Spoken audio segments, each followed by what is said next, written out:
Nutrisari Wedang, kembalikan kehangatan. Polisi Australia mengatakan bahwa salah satu pelaku penembakan di Pantai Bondi berasal dari India.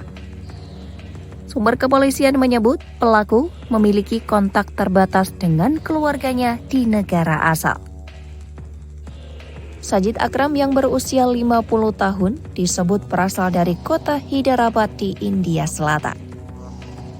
Pejabat kepolisian negara bagian Telangana menyatakan Sajid meninggal di lokasi kejadian di Sydney pada hari Minggu.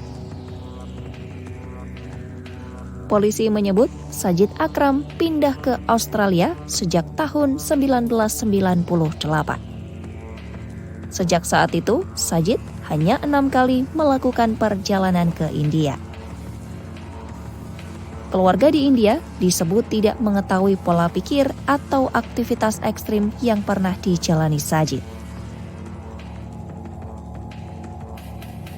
Pejabat kepolisian Telangana menyatakan Sajid mengunjungi India terutama untuk urusan keluarga. Kunjungan itu termasuk masalah properti dan menemui orang tua yang telah lanjut usia. Pejabat tersebut menyebut Sajid tidak pulang ke India saat ayahnya meninggal dunia. Polisi India menilai faktor yang memengaruhi tindakan Sajid dan Naved tidak berkaitan dengan India atau pengaruh lokal di Telangana. Sajid juga disebut tidak memiliki catatan pidana di India. Polisi menyatakan Sajid telah menyelesaikan pendidikan sarjana sebelum pindah ke Australia untuk mencari pekerjaan. Sajid kemudian menikah dengan seorang perempuan yang berasal dari Eropa. Sajid Akram merupakan pemegang paspor India. Namun, anak-anaknya yang lahir di Australia dan berstatus warga negara Australia. Polisi saat ini menyelidiki perjalanan Sajid dan Naved ke Filipina beberapa pekan sebelum insiden. Biro Imigrasi Filipina mengonfirmasi keduanya tiba pada 1 November dan berangkat pada 28 November. Sajid melakukan perjalanan dengan paspor India. Sedangkan Naved menggunakan identitas Australia. Media Australia ABC melaporkan bahwa keduanya diduga mengikuti pelatihan bercorak militer di Filipina.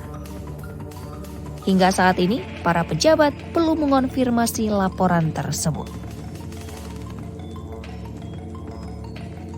Menteri Luar Negeri Filipina, Maria Teresa Lazaro, dan Menlu Australia Penny Wong sepakat untuk saling memperbarui informasi. Koordinasi dilakukan terkait perkembangan penyelidikan penembakan di Pantai Bondi. Sementara itu, otoritas Australia sebelumnya pernah menyelidiki Naved Akram terkait dugaan hubungan dengan jaringan kekerasan di Sydney. Perdana Menteri Australia Anthony Albanese menyatakan Naved menarik perhatian otoritas sejak 2019. Namun, saat itu belum ditemukan indikasi ancaman berkelanjutan atau potensi kekerasan.